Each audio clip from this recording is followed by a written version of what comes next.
Assalamualaikum warahmatullahi wabarakatuh. Selamat siang teman-teman dan Pak Faris. Perkenalkan, nama saya Nadia Kusuma-Ningtyas. Di sini saya sebagai perwakilan dari kelompok 1 akan mempresentasikan kembali secara singkat mengenai bab 3 dan bab 4. Baik, selanjutnya akan saya tampilkan PPT dari kelompok 1.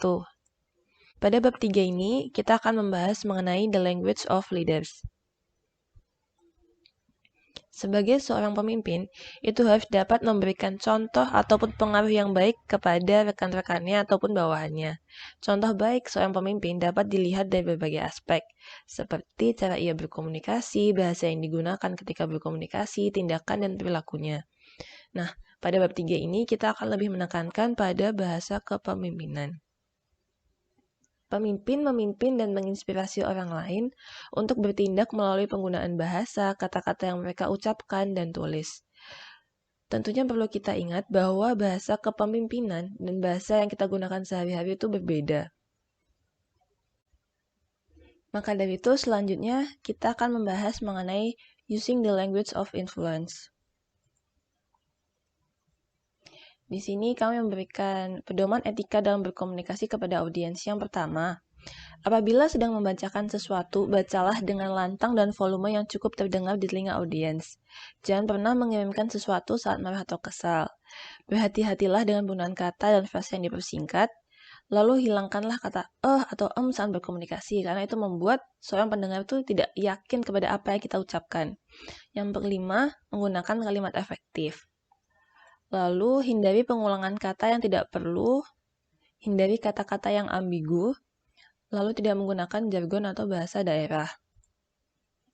Nah, ini penting banget nih, membuat komunikasi berkesan dan persuasif bisa dengan cara tenggelamkan audiens dalam sebuah cerita, gunakan cerita pribadi, ciptakan ketegangan dan klimaks, lalu akhiri dengan kesimpulan yang baik, positif, dan inspiratif. Baik, selanjutnya kita akan membahas mengenai chapter 4. Di chapter 4 ini, kita membahas mengenai using the social media and creating other leadership correspondence. Lalu ada organizing e-communication and other correspondent currently. Di sini kita memberikan contoh email yang baik itu seperti apa. Nah, seperti ini.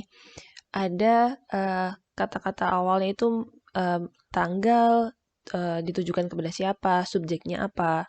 Lalu memberikan salam pembuka seperti dear team atau kalau dalam bahasa Indonesia yang terhormat. Lalu menggunakan bahasa pembuka yang sopan dan santun. Kalau bisa di bahasa pembuka itu sudah mengutarakan tujuan dari apa yang akan disampaikan di bagian isi. Lalu menyampaikan isi dari maksud kenapa mengirimkan email. Lalu di bagian penutup itu bisa berupa kesimpulan yang telah dijelaskan di bagian atas. Lalu jangan lupa di bagian paling bawah tulis lagi sincerely Alan atau dari siapa. Bisa berupa juga di bagian bawah diberi tanda tangan. Selanjutnya, formatting e-communication and other correspondence. Pemformatan penting dalam menciptakan penampilan profesional untuk semua komunikasi tertulis. Mengapa? Supaya audiens itu lebih mudah untuk membacanya. Baik, mungkin sekarang bisa saya tarik kesimpulan dari bab 3 terlebih dahulu. Jadi, sebagai seorang pemimpin, itu harus memiliki ketiga pilar komunikasi, yaitu ethos, pathos, dan logos. Karena jika seorang pemimpin kehilangan salah satu dari ketiga kriteria tersebut, maka akan membuat komunikasi tidak berjalan secara maksimal. Lalu, kesimpulan yang dapat kita ambil dari bab 4 adalah ketika kita ingin melakukan komunikasi secara tertulis, kita harus selalu memperhatikan penggunaan format supaya pembaca yang membacanya itu terkesan dan tertarik untuk membaca pesan tersebut dan pesan yang disampaikan oleh penulis itu tersampaikan. Lalu juga kita harus selalu memperhatikan penggunaan bahasa yang sopan dan juga kita harus memperhatikan siapa lawan bicara yang akan kita tuju. Sekian presentasi dari kelompok 1. Apabila ada kekurangan, mohon maaf. Wassalamualaikum warahmatullahi wabarakatuh.